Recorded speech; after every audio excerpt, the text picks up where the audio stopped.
Uppy, uppy, uppy. It's One Funny Morning. I'm Dana Blizzard, and it's too early in the morning. This is the dumbest show in the whole world.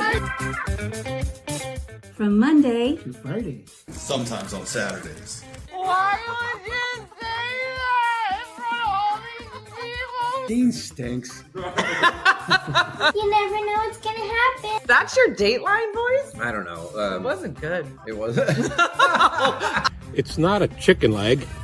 This is a chicken leg. Look at that manhole cover on my face. Not a bad rendition of me. Hold on. We know your brother. We'll give you a ride to school or whatever. That's called our small murder town. in New Jersey. He was a lot Like with with his everything. What's outside your Puerta de Clima? Best selling! Yeah!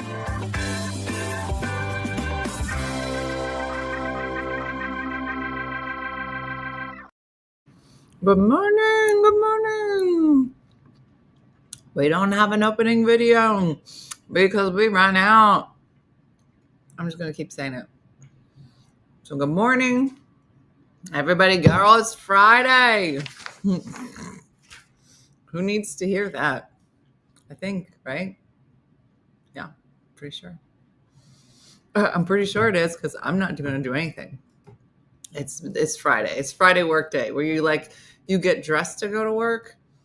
Then you're like, this probably won't last. Oh, man. We're just done. I know, Michelle. It's just blah.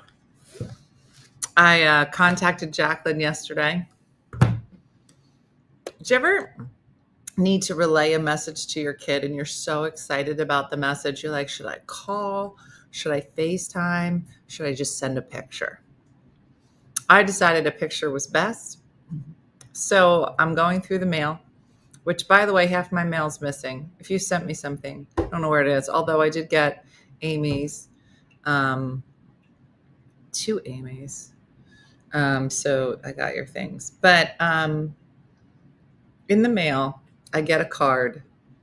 It says, Jacqueline Blizzard, report for jury duty. And I was like,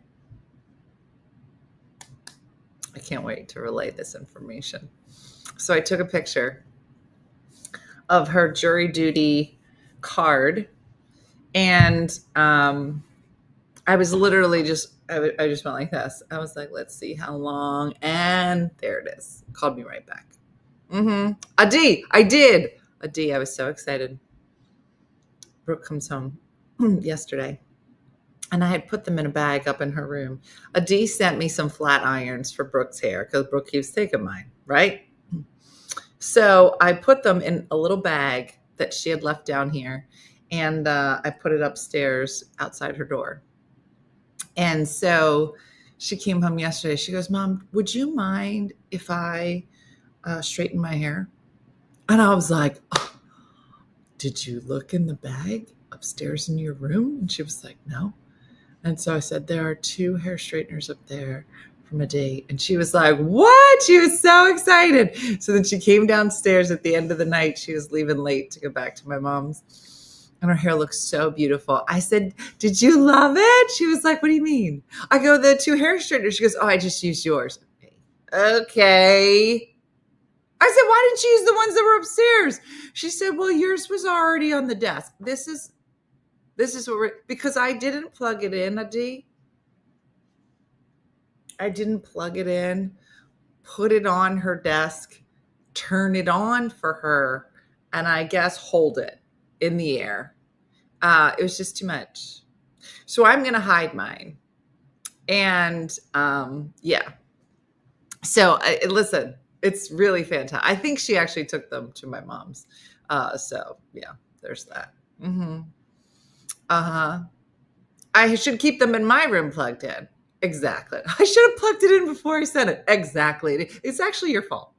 If you use Brooke philosophy. So that was my bad that I didn't have it ready on the desk, plugged in with a snack next to it with a sign that says use this one. And that was wrong of you and I together. Did you ever just... Mm-hmm. Oh, no, Jean. No. So, Jacqueline gets jury duty. Here's Jacqueline on the FaceTime. She goes, what is that? I said, that means you have to go to jury duty. I'm not going to go. And I laughed and laughed. I said, you're funny. See what happens if you don't go. She goes, what's going to happen? I said, you'll be on the other side of the courtroom defending yourself on why you decided not to show up. It is your civic duty. She's like, what is that? Mm-hmm. So we had to walk through that. And she said, well, can I tell them I'm not coming? I'm like, well, you can tell them anything you want, but they'll find you. Mm-hmm. Mm-hmm. Mm-hmm. I said, listen, you can go to the courthouse one of two ways.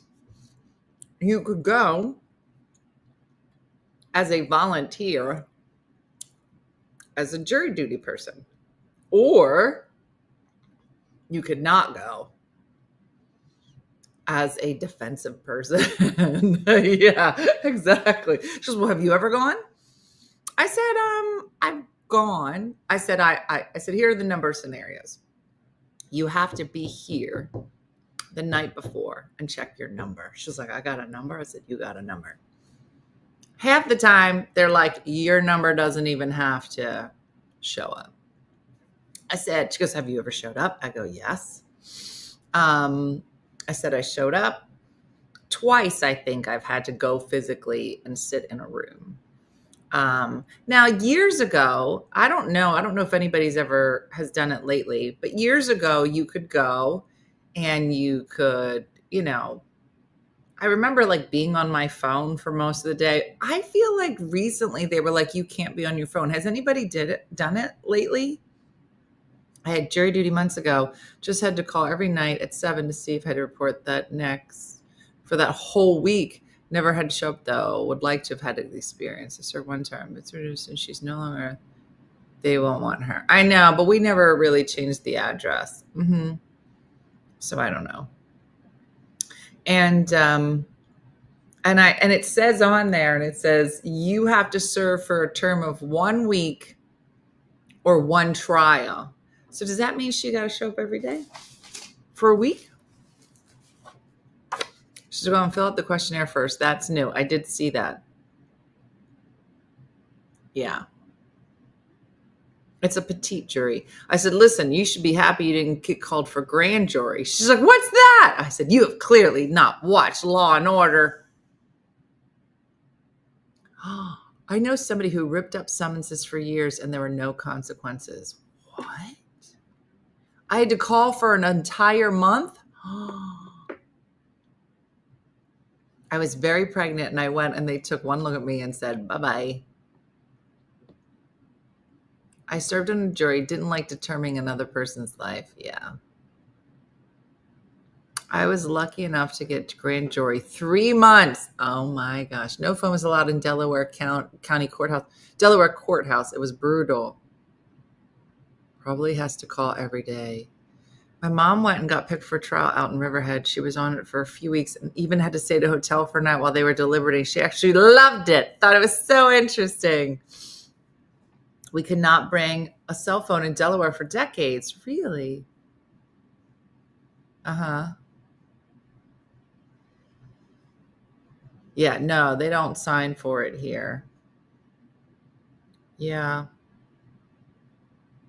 Yeah, and it's crazy because half my mail is missing. So I don't know when this came, but I was like, girl, you gotta do this. Mm-hmm.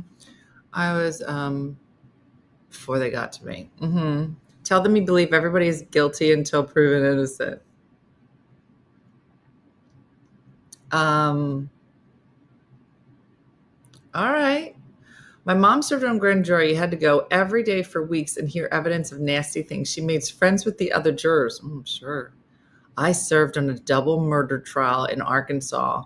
I served 3 different cases, 1 federal, 2 civil, and found all of them guilty.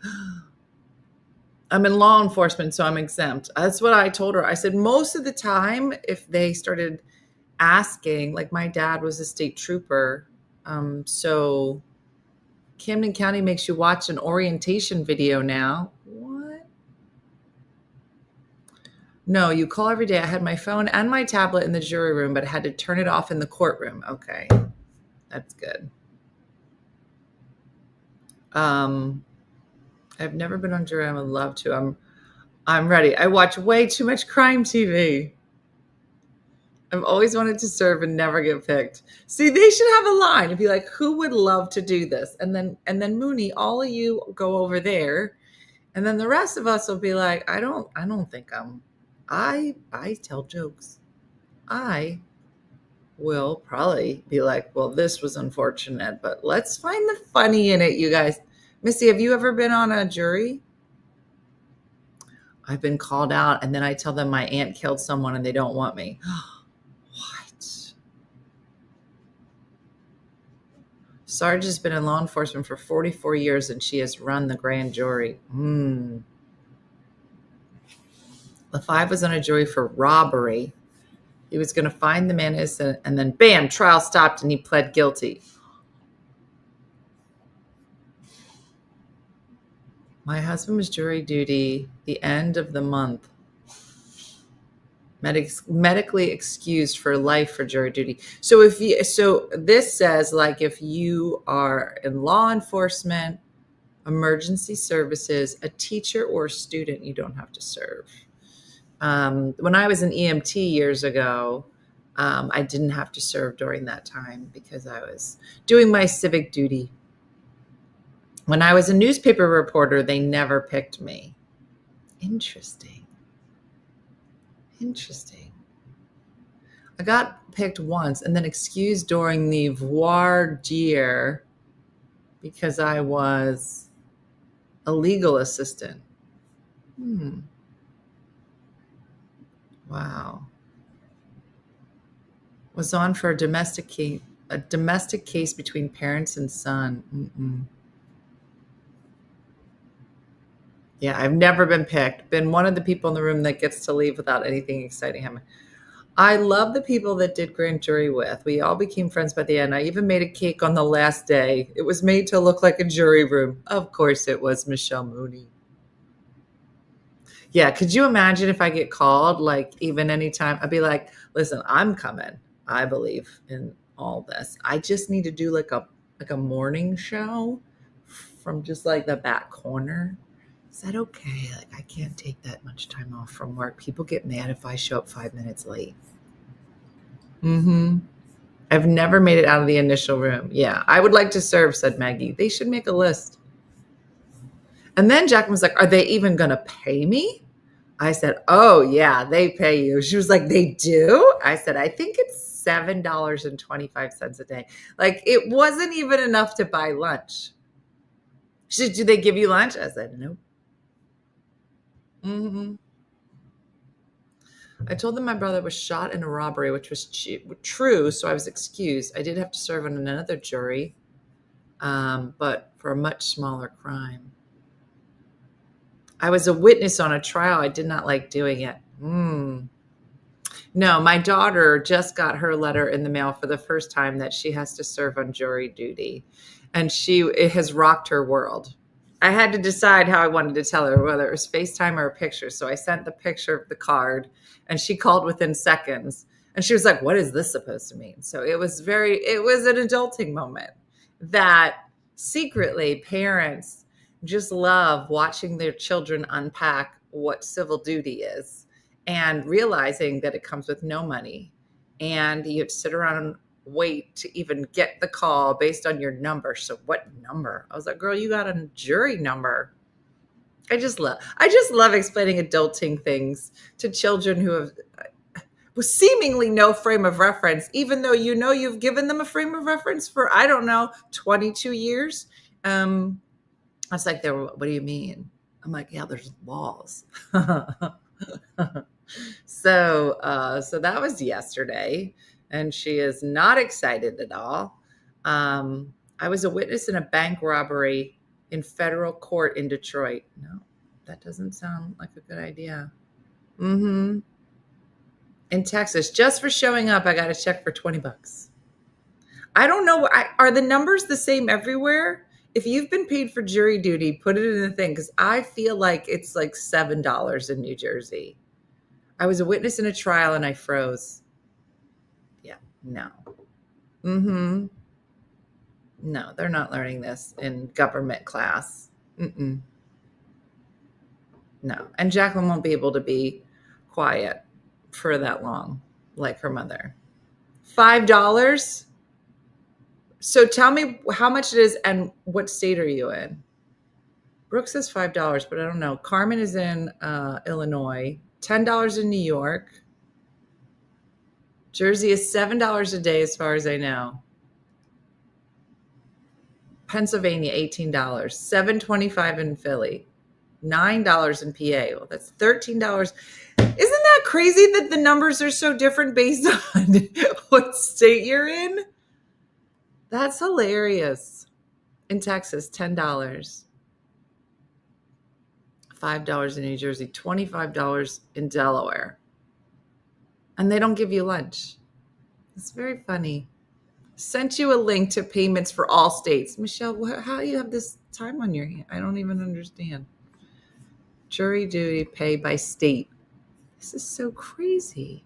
Arkansas. Here are the highest states. Arkansas, Colorado, Connecticut, Georgia, Massachusetts, and randomly out of nowhere, South Dakota, $50.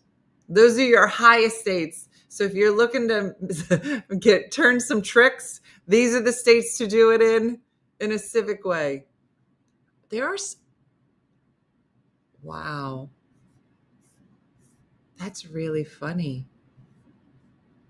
District of Columbia, $2. Louisiana. Oh, wait, no, that's their some people pay travel pay. Okay, if you live in Illinois or South Carolina, it says you get $0. New Jersey's $5. So the average rate is 21, but if you live in a crappy state, you're making no money to do your civic duty. That's really funny. Why is it that so many things, like that was like the day we figured out that apparently not every state has to get their car inspected. In New Jersey, you can't drive a car unless it's been thoroughly inspected and passed all these tests on emissions. It was crazy. And apparently in the South, they're just like, does it have wheels? Yeah, drive it. We don't care. I don't understand. There's just so many things that are just so different. Maine, it does. That had the list of mileage, true. I don't know, Katie. Maybe Michelle sends me old links. But she says, I live in South Carolina and I got paid. Take it up with Michelle Mooney. It's her problem. So speaking of civic duty, our next guest, you may know from his appearances on GUTFELD. Let me tell you about him. Jamie Lissow. I hope I'm saying, is it Lissow, Jamie? Shake your head. Lissow. He's going to tell me in a minute. Lissow. Okay, that's good. We just did a thing. This is Jamie Lissow. He is an actor and comedian. He can currently be seen as a weekly guest on the #1 rated late night talk show GUTFELD. Prior to that, he starred alongside SNL alums Rob Schneider, Adam Sandler, Norm MacDonald, David Spade in the original Netflix series Real Rob, in which he served as a co-writer and producer. He has appeared on The Tonight Show, The Late Late Show, Last Comic Standing, and his dry bar comedy special has racked up over 20 million views. Most recently, he can be seen in the feature Daddy, Daughter, Trip alongside Rob Schneider, John Cleese, and Michael Bublé. He is currently working on the feature film The Animal 2 for Fox and Tubi and continues to headline comedies around the country with a number of dates in the calendar for his Divorced Dad tour. So we have a lot in common, which is coming to Philadelphia this May. So please help me welcome to the show, Jamie. Hey, Jamie Lissow. Good morning. And I've been saying Lissow, but maybe I've been saying it wrong. You know what? I'm glad you're on because I wanted to talk to you about it. I just realized that my computer charger is not here. Jamie. Yes. And it means it's going to cut you off in about 2. This is what I like to do. I like to bring guests on and then leave them here by themselves Yeah. to host themselves. Happy to be part of this while your Yeah. batteries are red. No, this is the kind of professionalism you can count on from our show. I'm sure Gutfeld probably does the same thing. We're like, guys, we forgot to plug it in. So here's what I want you to do. I want you to tell everybody about yourself for like 2 seconds while I go Okay. find the cord. But like, look excited and not like so upset that you're on a show where somebody wouldn't plug in before. Okay, no problem. They go live. So it's your first acting role, Jamie. Go. Okay, so this is Jamie Lissow. I pride myself on always having my devices charged, and don't judge anyone for having unplugged device. It's funny. Do you think it's a? I'm gonna wait till Dave gets back. I wonder if it's a. This is a scary claim to make, but I feel like, in general, I feel like guys charge their devices, and I feel like my girlfriend, fiance's phone, we always wake up and it's not charged. And I'm wondering, I travel with again, I'm going to send you one of these.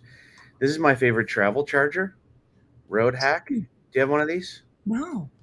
So this is I have 3 of these with me. I bought them for all my kids for Christmas, and plugs in by itself. No external cords. They're attached. And this one right here Okay. can save your laptop in an emergency. Yeah, I need that. Or your earbuds. And then this one, the lightning port for my oldish headphones. This is my favorite. Yeah. And then you just put it like that, and then you just put it in your bag. I love it. Yeah, Listen, welcome. Let's start again. Welcome Okay. to a fully charged show that we have for you today. Where are you joining us from? It looks like a hotel room. I'm in a hotel room. I'm in New York City. I filmed GUTFELD last night. Nice. And now I'm headed this weekend. I'm going to tour with Greg GUTFELD, which I do on occasion. Oh, that's nice. So it's fun touring with Greg because this weekend we're doing 2 arenas, Dina.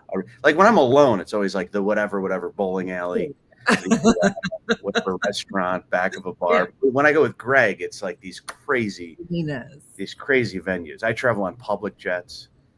He travels on private jets. You know, it's like a crazy weekend to be part of. Wow. So are you on GUTFELD? Is it every night? Do you tape? The show tapes every night. I'm on about once a week. Okay. I live in Alaska, and I fly from Alaska to New York at least 3 times a month. Wow. Yes, it makes no sense. No, it doesn't. So I was watching some of your clips. So a girl is why you were in Alaska. Lady. Yes, your wife. Exactly right. At some point, right? And you have 3 kids? I do have 3 kids, yeah. 3 kids. And how old are your kids now? My kids are 16. My daughter's going to be 14 in about 2 weeks. Wow. And then I have a 10-year-old boy. Yeah, my son started driving. It's absolutely insane. Do you have kids? I do. I have 3, 25, 22, and 20. Oh, so you get it. But at the 16 mark, man, like he dropped me off at the airport. He just got his license. He dropped me off at the airport. It was a coincidence. He drives an Uber, and I happened to get him. It's wild watching him grow up. I love it. Wow. So 60. So is he showing any interest in doing stand-up, or have any of your kids shown an interest? Because 2 of my kids started doing it. Wow. Okay. My littlest one is the only one that I feel like there's no way I can get him to not be a comedian. He is really? Like, he just did a project at school, and I asked him what he wanted to be when he grew up, and he said comedian, and he's very funny. Like he's 10. That my 10-year-old is like the funniest by far. My oldest, like, no interest. Yeah. He's all about like basketball. I was in bed. Like, I don't know how people feel about this, but I still, when I go home to Alaska, if my kids want to like sleep in my big bed, I still let my 10-year-old like sleep in bed with me, and I'll read stories to my daughter before she goes to sleep. And just the night before I came to New York, we were in bed. My daughter goes, "I'm going to make up a story tonight." And I go, "Okay." So she tells the story, and I'll be honest with you, it was a little bit long. There were some moments where I was. Let's tighten it up. Yeah, I was giving her the light. Yeah. And at the end of the story, my little boy goes, it's like almost bedtime. We're trying to keep him calm. My little boy goes, he goes, "If that story was a movie, it would have been the never ending story." And I go, this is hard not to laugh at this.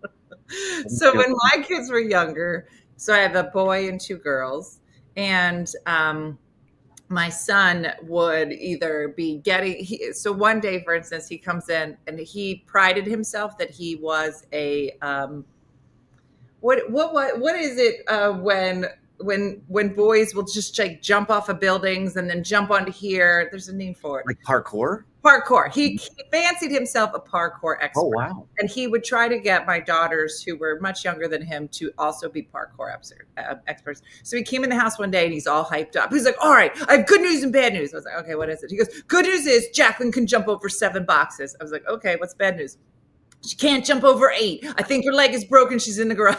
Oh my goodness. So she broke her leg. So there were many times where like he would do things. So my daughter comes running in. She's hysterical. She's like, can't talk. I'm like, what is it? Did he hit you? What happened? She was like, Dean said I wasn't funny. Like being funny was the most important thing in our house. Wow. And so she was like, I can't believe that he would say I wasn't funny. And she was like, do you think I'm funny? And she wasn't, not at the time. And I was like, oh, you are. So you have to lie.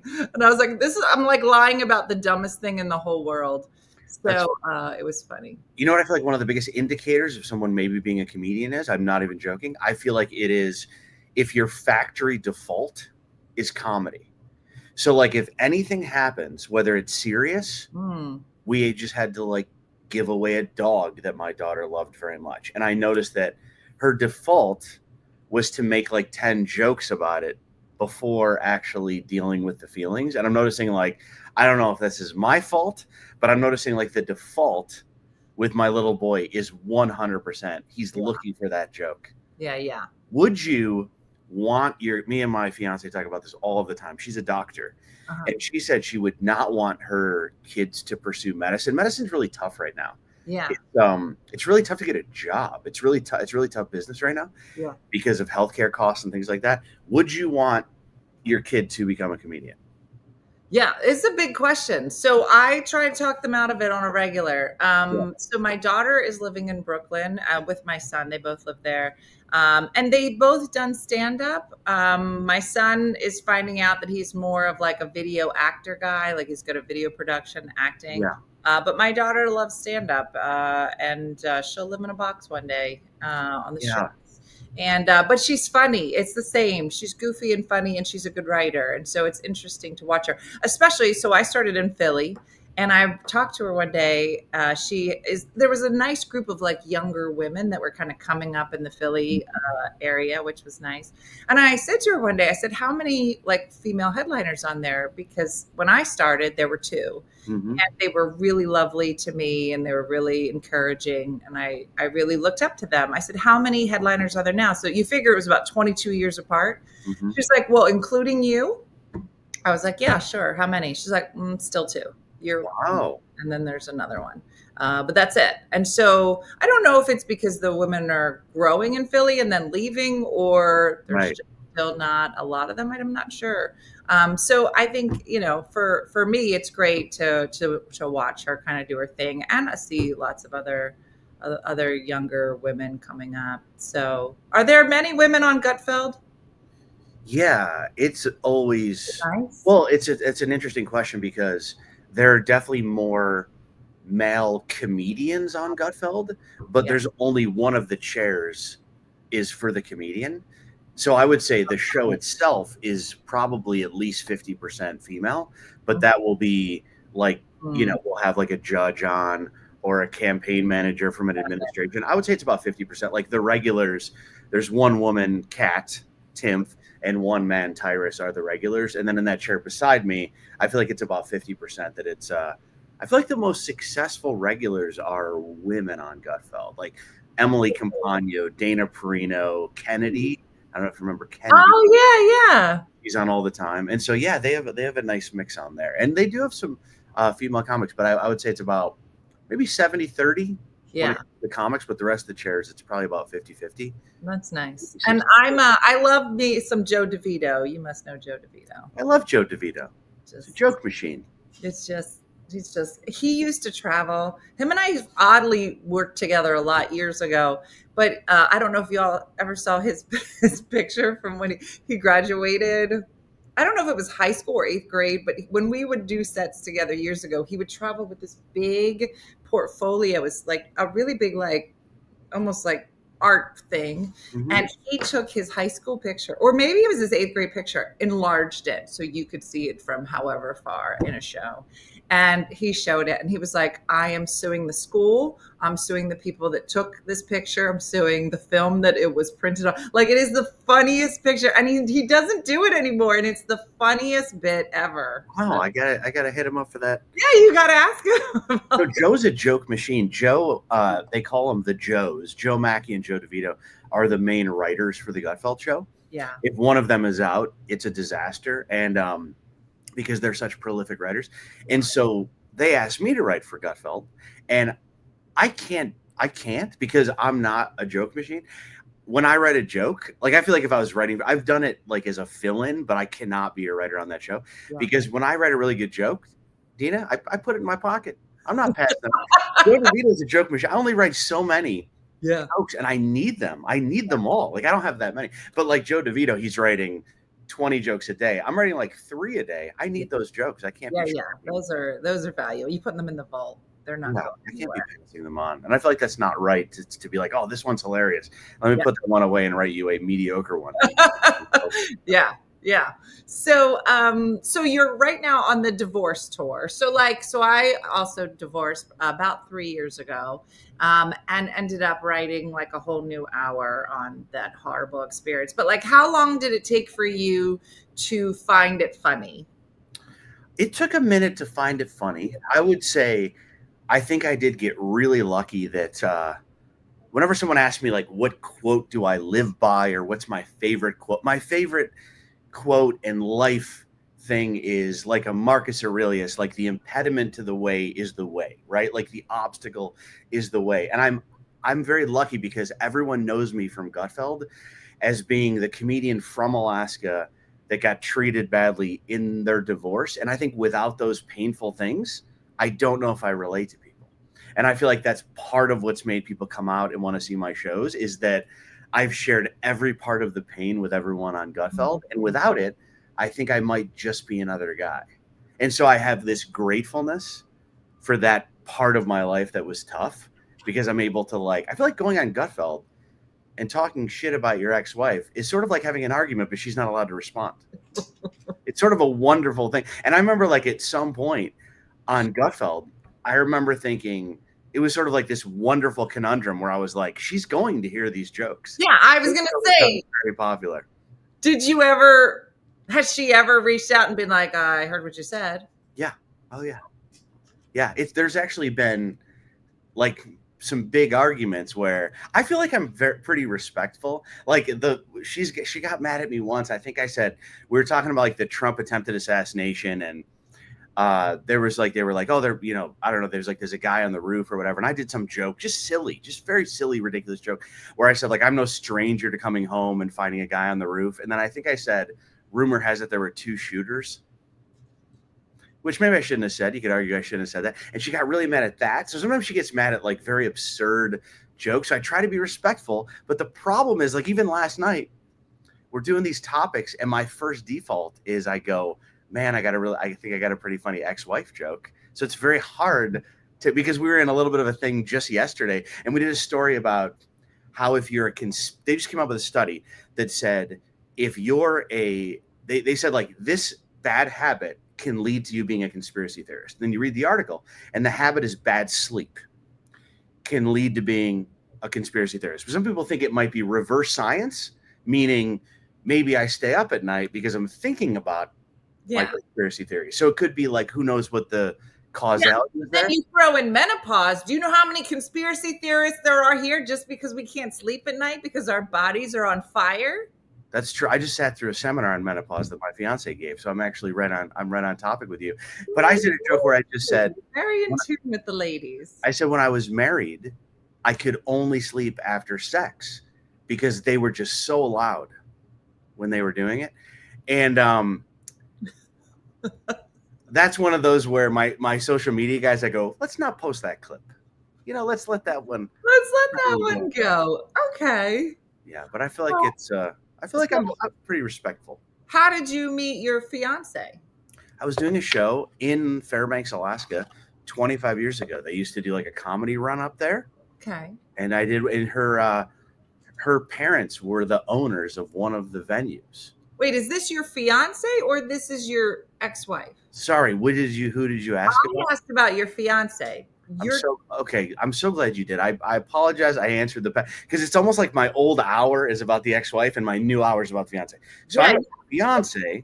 Screw that old news. I'm not fiance. I was actually opening for Rob Schneider at the Egyptian Theater in Boise, Idaho, and this girl, I was setting up merch for him and I, and right when he went on stage, she went to use the bathroom and we started talking for a minute and she missed his whole set. We talked the entire time. So you hang outside of ladies' bathrooms when other comics are on stage. Is that your go-to move? Okay. I also set up merch when Rob Schneider goes on stage because he walks so many people. I want to sell t-shirts as they walk out. Just so you guys know, if you walk somebody, that means that you've done either something horrific or you're such a horrible comic, people are leaving. That's what's called walking an audience. Yeah, and Rob for a while, because Rob is a little bit political, and at the beginning of his stand-up comedy rebirth, no one knew that Rob Schneider, the Deuce Bigelow, the You Can Do It guy, they had no idea that he was political. And so people would be like, I didn't know this was this kind of show, and they would leave. And I remember just this one time somebody goes, man, screw that guy. You know, can I buy one of your t-shirts? And I'm like, yeah, absolutely. Screw that guy. He's like one of my best friends. And, it's a one-on-one audience for you. That's really funny. So you do GUTFELD, which is a political show. Do you consider yourself a political comic? Because I watched your clips and I don't get that from you. No, I don't think I don't care that much. I'm not really political at all. I feel like it's just, I found an audience. Yeah. Happens to be on one side. I would love to someday find the other side. I think if someone brings, my fiance is very liberal. Like if someone brings like someone liberal to my show, I've rarely had someone not have a good time. I've definitely had someone not have a good time. If someone's super, super, super left, where like I can't make a joke about Biden being old, that person will not like me. But if it's somebody that's sort of like reasonable and not super passionate or my whole show, I made it a point that I did comedy before GUTFELD. Like I was a comedian at the Tonight Show 25 years ago. And so I do an hour of stand-up and then I say, thank you so much.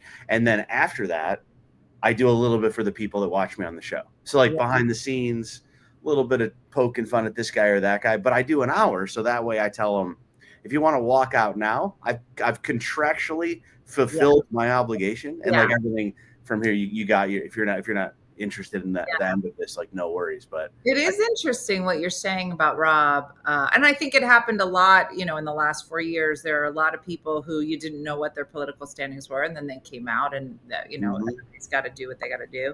But I think that there is this impression that if you're on this show or that show, that's all you talk about. So I think it's pretty lovely to be able to have lots of different, because like you're saying, I mean, comedy is comedy, and it takes a long time to learn it and find your timing, find your voice.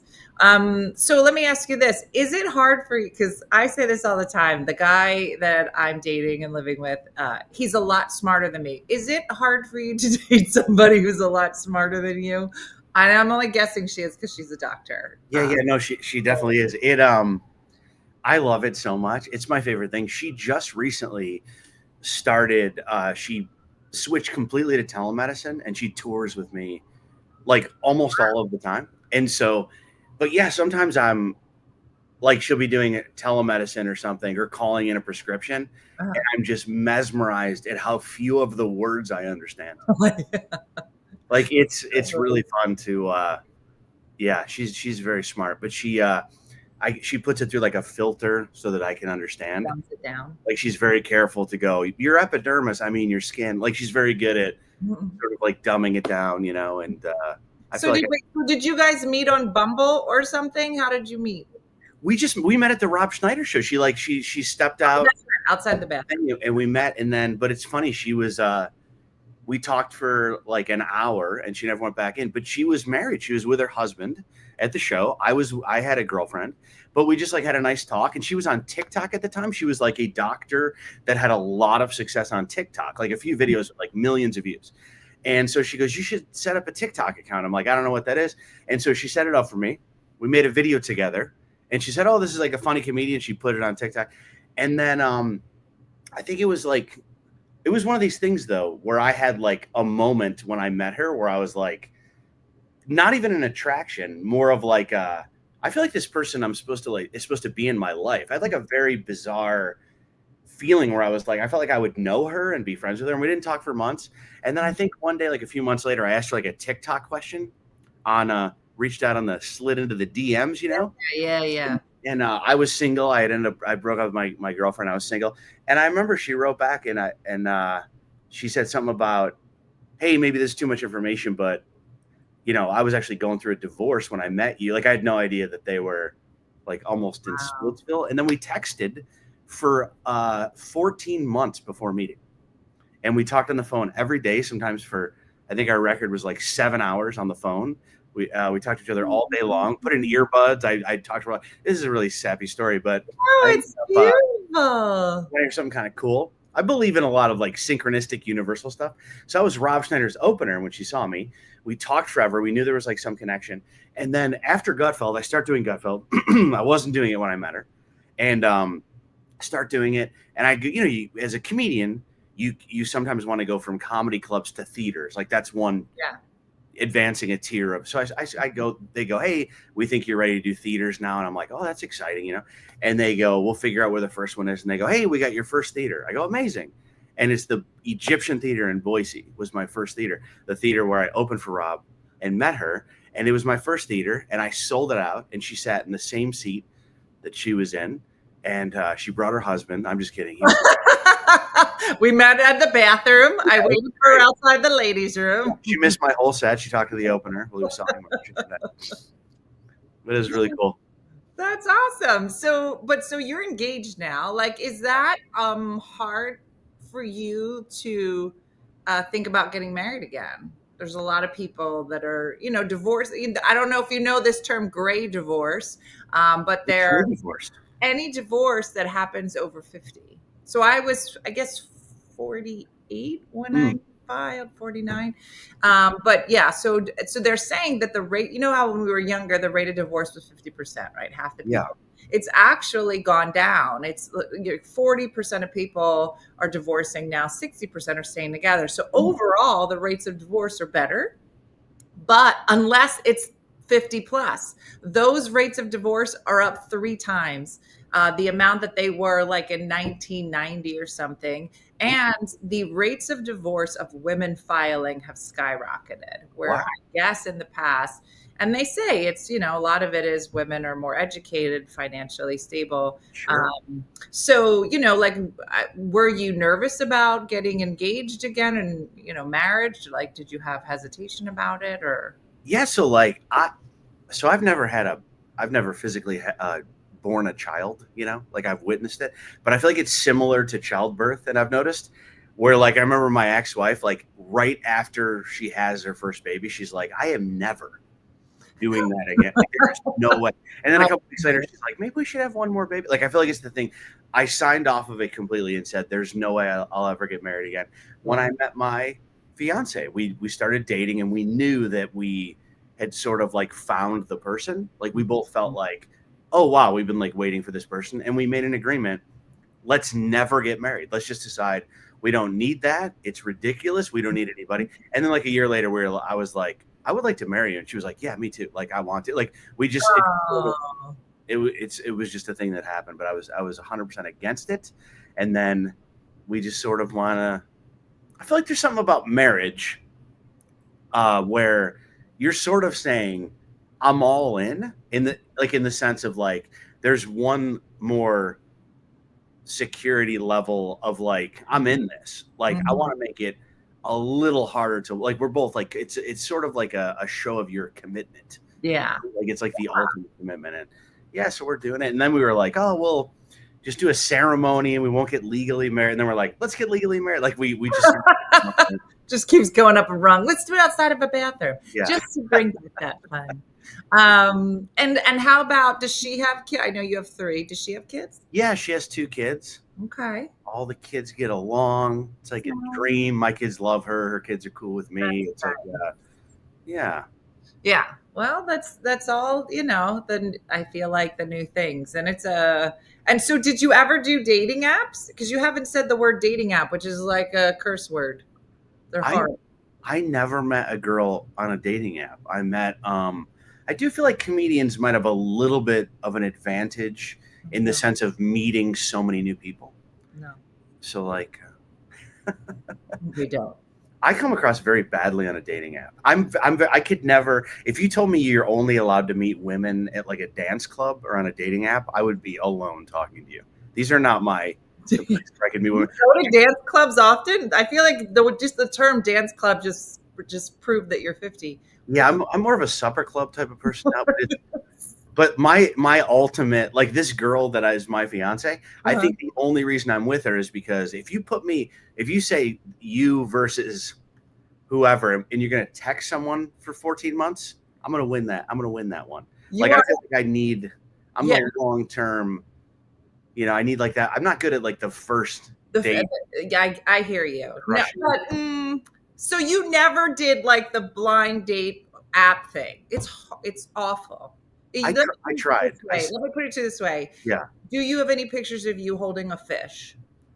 I don't have any picture of me holding. I don't think a big enough fish that would lure a woman. Have pictures of you at the gym where you're just like that. I got one good one. I do have one good. No, that's a bad thing. That is a bad thing. That's a bad thing. That is not what we are looking for. What do you think is the best? Jamie, every picture on the dating app is a guy holding a fish, just gym picture, and then an awful picture of them in a bathroom mirror. And those are all no-nos. No. I am so embarrassed. When I did try a dating app, my main picture was me curling a fish. I had no idea. Listen, I was saying months ago, it was funny because, you still stay friends with your ex-boyfriends from high school, blah, blah, blah, right? So this ex-boyfriend, his profile, came up in the feed because we were part of a big group of friends. Well, Jamie, in the picture, and here's the other thing. It was a picture. It wasn't a fish. It was a guy on a mountain in like a ski outfit, a picture of a steak on a grill, a picture of him with his daughter. If you see this trifecta, it's very similar to fish and then bathroom picture. Mm-hmm. I saw these 3 pictures. Not one mention or picture of his wife. And then I was like, he's getting divorced. And I started scrolling up. Whoa. Not one picture. And then you saw the picture of the girlfriend. I mean, you guys are like, I don't know what the girl version of that is. I mean, I don't see the girls on the app, but I imagine there's some version of us. Somebody said it's when girls put cat ears on their head. Oh. I don't know if you weren't on the dating app, you would not have. I think there's a direct correlation between length of cleavage and if the person's about to be divorced. Like I've noticed that when I know a girl, a friend of mine, attractive comedian, and I did notice it was turtlenecks when I feel like she was very happy in her relationship. And then I noticed as the post became, it went down and down. And then it was like, I noticed when it was way down there, I noticed the ring was gone. Oh. Yeah. That's really fun. You know what I think is interesting about what you said? Right. I feel like a mistake that I made in my marriage, something that I take full responsibility for, was I feel like you have to include your partner in every facet of your life. So I noticed that like when I did comedy, it was very hard to include my ex-wife because she'd be like home with the kids. It was really hard. You end up developing like these 2 separate lives. Yeah. And sometimes that will be noticeable in social media because it's like just you alone at a comedy club, you with your daughter, and you're noticing that like that person's not in this part of your life.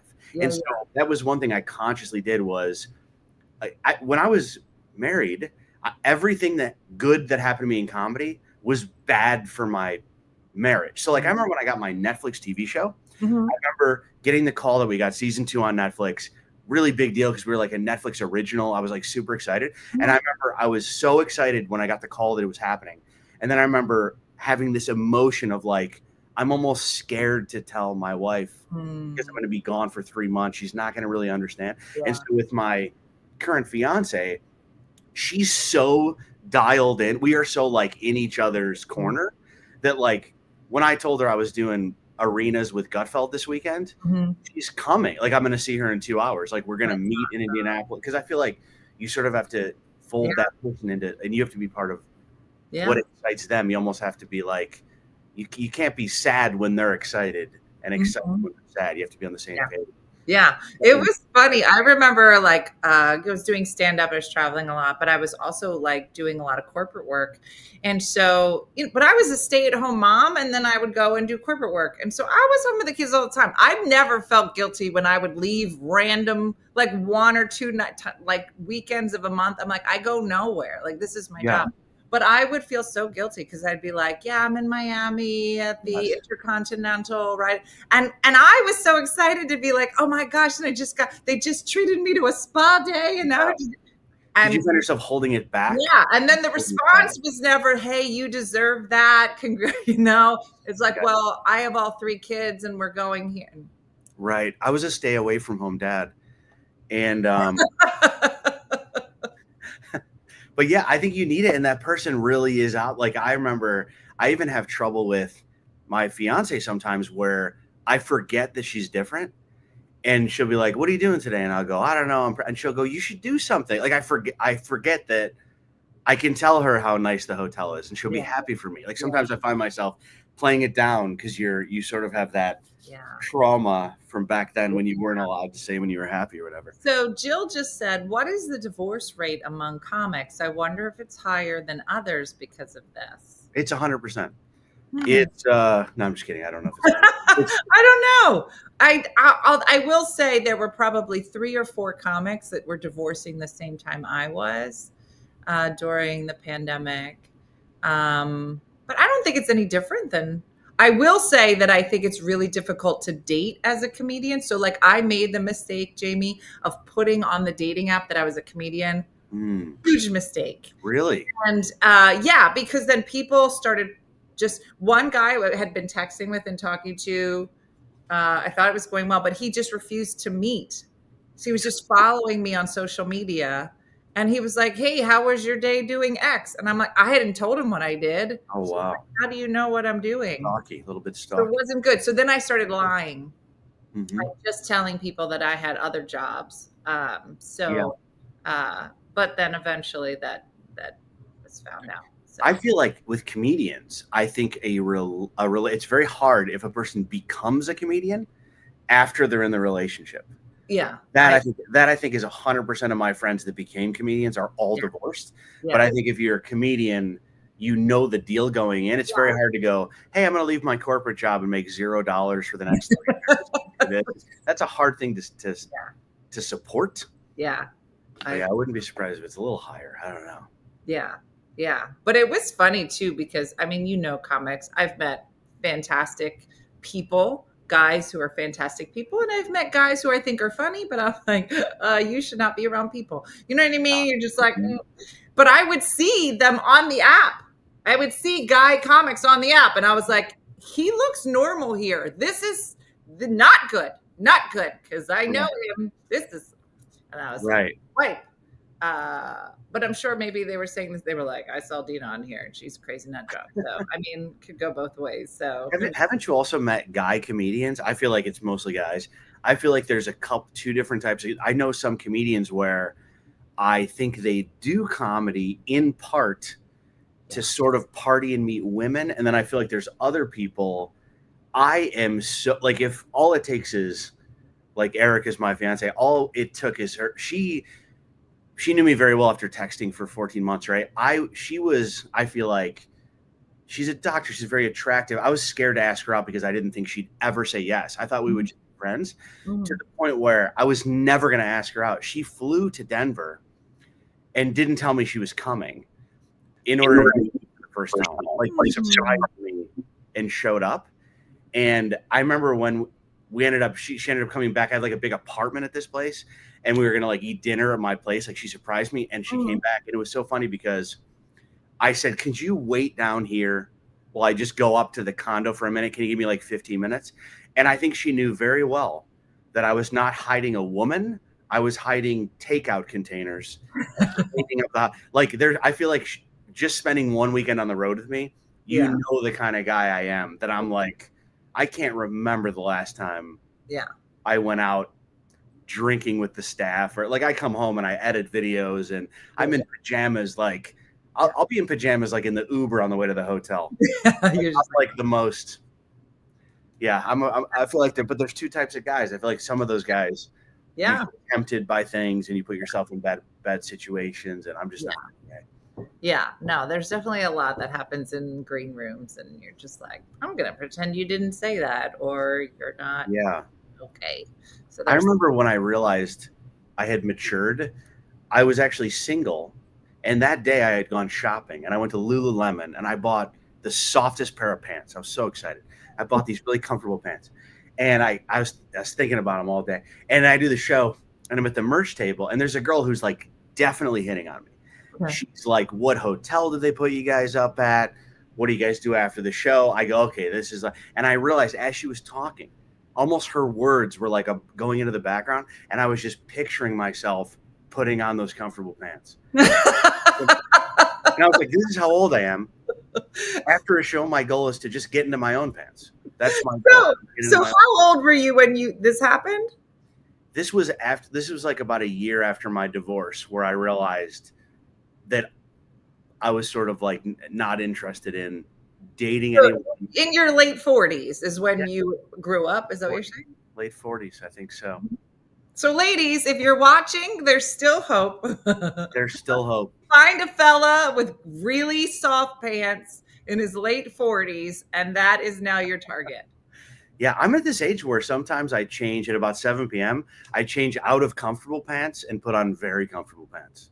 I have different levels of comfort, like I'm going to put on the really comfortable pants after 7. Yeah, no, it's really nice. It's nice. Is funny. I mean, I think to myself, like, when I went through my divorce, my girlfriend was like, we have to go out and we have to get you like new, like dating clothes. And I was like, what are you talking about? She's like, you can't go out like this. You look like a mom. And so we did. We went out and got the cleavage shirts and we did the whole thing. But, I mean, I'm sure you did the same thing, Jamie. Like one of your friends took you on a slutty outfit tour. And so we did it. And we're in the dressing room and I'm getting changed. And she's looking at me and she was like, what are you doing? What's this? I go, what? She's like, what underwear is this? I go, I don't know. It's my underwear. She's like, you need new underwear. That's marital underwear. You cannot wear marital underwear on a date. You're not allowed to do it. Like, do guys have marital underwear or you just, it's underwear? I think guys, it's easier because we have, I think we just kind of have the boxers. I feel like I've seen a lot of underwear in women's closets and I feel like there's a lot more of a spectrum there. There is and can you tell the difference between marital underwear and then like dating underwear? Like, yeah, I can look at a pair of underwear and go, this woman's planning on going home alone. Okay, fair. Yeah, with these ones, she's hoping somebody sees those. There's someone should see that. Yeah, no, it was very funny. I don't think we'll have to talk again and go deeper into the divorce thing because I cried a lot through my divorce. And when I say like the dumbest, like I'll say to Jason, I'm like, like when you divorce and you're like, well, I can do everything on my own. But then you realize you have to take the trash out on Wednesday, but then you cry the whole time because you're like, I never took the trash out. Like, didn't you do that? And then he just stares at me. Yeah, I'm with you. I'm actually more on your side where I was very upset. She wanted to get divorced. I didn't want to. Like, I wanted to stay together. And so I feel like I was not she was definitely the catalyst. And so what were you crying about? Like what thing? Like, was it certain things that you would just like would hit you? For me, it was the trash. I think what really upset me was watching her go out, seeing what underwear she chose. And I go, this isn't good. Yeah, that's definitely not marital underwear. That is not a lot of material. No. That is not a lot of material. All right. Well, Jamie, listen, it started off rough with your charger, but I think that we turned it around. And I just want to thank you for that, for getting yourself together. I'm glad we're wrapping up on our own terms, not on some battery. Exactly. Some battery. Exactly. But you are going to be in Philly at Helium Comedy Club in May. So maybe we can have you back then sometime. But if you want to find him, Michelle has put all of the info. You can find him at JamieLissow.com. It's an O on the end. And make sure you're following me on Instagram and the TikTok. because you've obviously set that up as well. But thank you so much for joining us, and have fun with the arena shows tonight. It was great chatting with you. And by the way, because my audience is a little bit older, my Philly show, I'm pretty sure it's at 5 p.m. Life is good. Okay, there you go. Pajamas by 8. All my shows are early now. So. All right. We love that. And everybody make sure that you check out Jamie's stuff. So thanks for being here. Thanks for getting Nice chatting with you. Have a great rest of your day. Appreciate it. All right. Easy. Bye-bye. I'll see ya. All right. Listen, everybody, that's our show for today. Make sure you check out Jamie's places that you can go and follow. Very funny, very relatable. You can also check out his dry bar comedy as well. So thanks to Michelle for putting together another great guest today. Thanks for being here. And I look forward to seeing everybody on Monday. So have a great day and a blessed day. And I will see you guys next week. Thanks for watching. Hey guys, if you enjoyed today's morning show, make sure to follow us for more One Funny Mother content. Okay, all right. Morse code is tapping. And check out OneFunnyMotherStore.com for great new inappropriate swag. And for more exclusive content, consider becoming a supporter. She got a bad leg. Thanks again, and we'll see you tomorrow on One Funny Morning.